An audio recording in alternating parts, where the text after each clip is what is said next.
reopen those back up. They're looking at, like, in New York City, we have like a lot of public space conference areas, conference centers and things like that. So they're considering using some of those sorts of spaces, like the Javits Center, spaces that are known to use for conference space. So they're going to be using those sorts of things. Right now, hospitals have been told to somehow double their capacity for clients, for patients. So they have been doing things like putting beds in parking lots and in courtyards, which is brazy. Okay, that's what's going on in the New York City hospital system. In terms of supplies, so with the 20,000 hospital beds, the goal is to triple that by May. And that's where de Blasio says he needs the federal government's help to do that. So like the National Guard to come staff. Some of the other things that are slotted for hospital space is this Navy ship called Comfort that is like a floating hospital. And they I think it has 1,000 beds on there, and they want to use that as hospital space for people who are not impacted by COVID. So everyone else, moms giving birth, everyone's slated for surgeries. That's where they're going to be going. But that's not here yet. The ship should be arriving next week, I believe. In terms of medical supplies, for other things, we are also out of almost all of the medical supplies in New York City. De Blasio is saying that we have enough supplies to last like the rest of this week, of course, which is basically over, and the rest of next week. But after that, he's not sure. Scary. Okay, he's not sure. Now, in terms of what they're planning to do and what they're trying to do about that, de Blasio and Cuomo have both been pressuring the President of the United States, Donald Trump, to enact what's called the Defense Production Act, which would force manufacturers to make ventilators, face masks, protective gear, other medical supplies, which was enacted back during World War II, I believe, for companies to start making war parts and shit like that.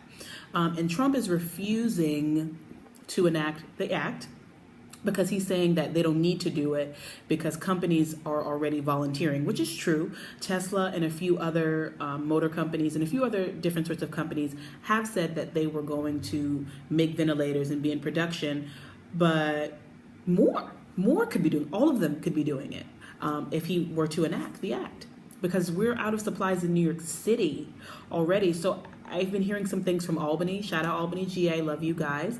I'm hearing that Phoebe is just running amok. I saw those people on there sewing handmade masks and things. Brazy. In New York City at Mount Sinai West in Midtown, New York City, where Central Park starts, those people at that hospital are wearing trash bags. Let's let that sink in, that they're wearing trash bags as protective gear. These are medical professionals who know that trash bags, wearing them, are really not that effective, but they have literally nothing else to protect them. One of the nurses from that hospital actually just died. A young man who was a millennial who had no pre-existing health conditions. He died from COVID. This week, he just died. I think he just got it last week, and now this week, he's deceased.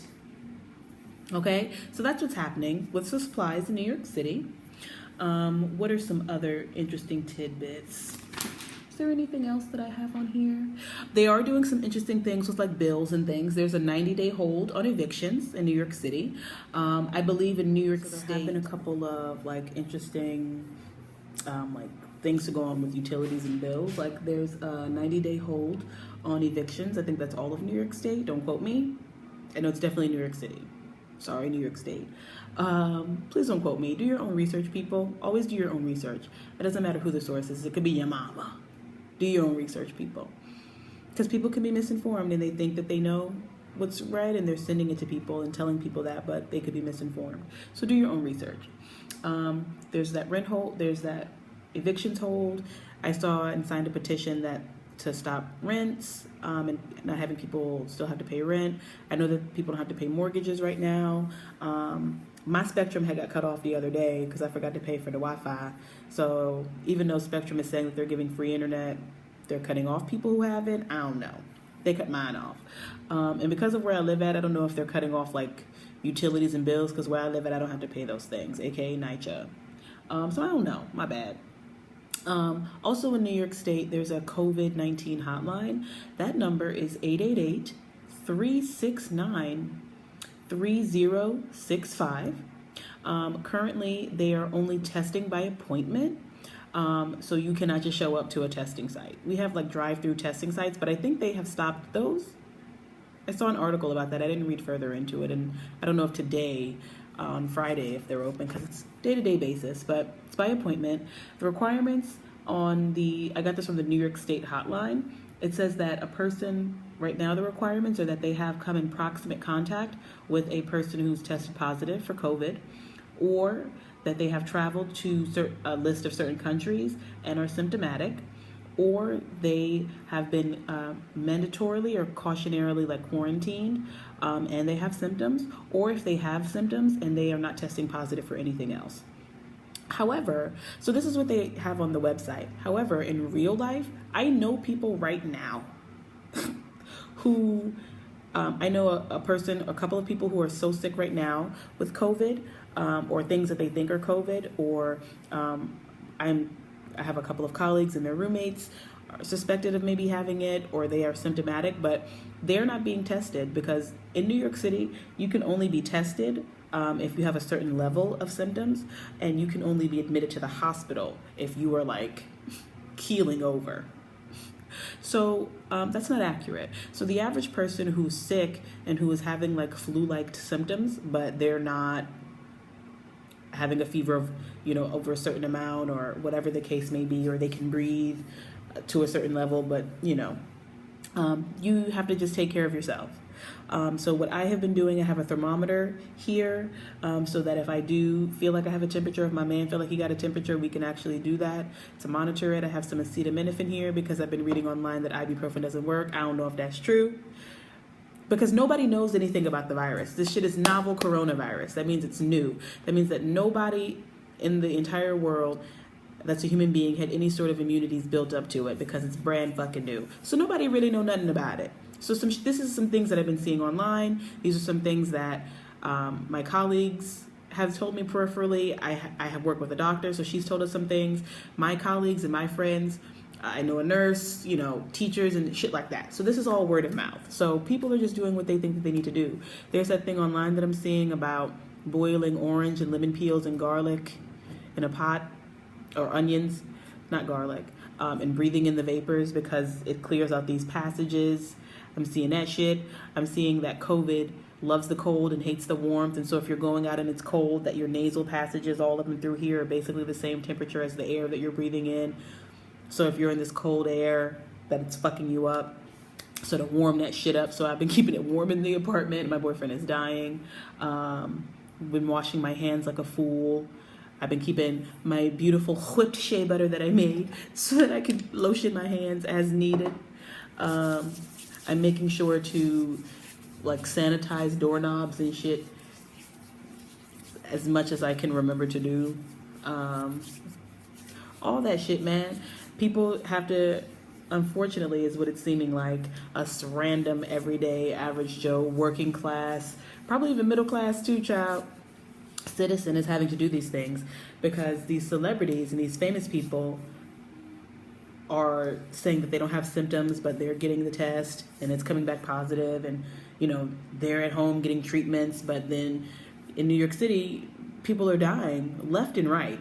People are dying here, and this is the richest city, and so because this is happening, I want you guys who I love in smaller towns to really pay attention to this shit, bro. Stop going the fuck outside. Only go outside when necessary. Don't be in nobody's face. Stay out of people's face, please. Keep your kids in the house. Keep them old folks in the house. If you have asthma or any other sorts of breathing, respiratory, anything, please stay in the house, because Prince Charles got it. The Queen might have it, you guys. The Queen of England may have coronavirus. The UK Prime Minister has coronavirus. Senators have the coronavirus. Celebrities. Tom Hanks, Forrest Gump. Forrest Gump survived all of that, and now he got the coronavirus. Okay, him and his wife. Okay, so please be safe out here, people. I'm going to try to remember to update this as much as possible because I've been feeling overwhelmed and really anxious. Because I, as an essential employee, I've been having to go outside, and this is the first week that I've actually been able to be holed up in my house, and it's really, really been helping me. to just be in my house and to not have to worry about possibly contracting the coronavirus. If, people are also saying that they can remember being sick in November, December. I too was also sick at some point in November, December, and I was out of work for a week and with some sort of cold sort of thing. I did have a fever because I did take my temperature because I was shook as fuck because I don't be getting fevers, bruh. So I took my temperature and everything. So I don't know if I had it then. I don't know. I don't know if any of these conspiracy theories are true because the government's so trash globally that they might have could have gave it to us, you guys. But whoever did it, I don't think they meant for it to go this out of hand. I think it's getting way bigger and way faster than if anybody did free it. If anybody loosed Rona onto the world, I know that this couldn't be what y'all was bargaining for. And I also don't understand what the end game is because so much bad shit is happening in terms of things breaking down and death, and of course the marginalized people in society are the ones who are suffering the most because those rich people in New York City, you guys, guess what, where they at? The Hamptons, upstate, cooped up in their condos and summer homes, chilling. So it's just poor people who are here, okay? So whoever loosed Rona, they didn't bargain for this. I want you guys to be safe. This is crazy out here. Let me know if you guys have questions. Let me know if you want me to talk about anything specifically because we're going to be quarantined for months and months, okay? So I think that as people calm down with the crisis, and this kind of becomes the new normal way of life, that people will want to talk about other things. And I am a therapist, mental health professional, licensed. I wish I had my little thing to show you guys so that you could know that I'm legit, but I am. So let me know if you had questions. I was going to do a podcast, but Rona. So I'm going to be doing this. I'm just going to go with it because Armageddon, anything could happen, people. So let me know what you want me to talk about, if anything. If nothing, I will continue to talk about what I want.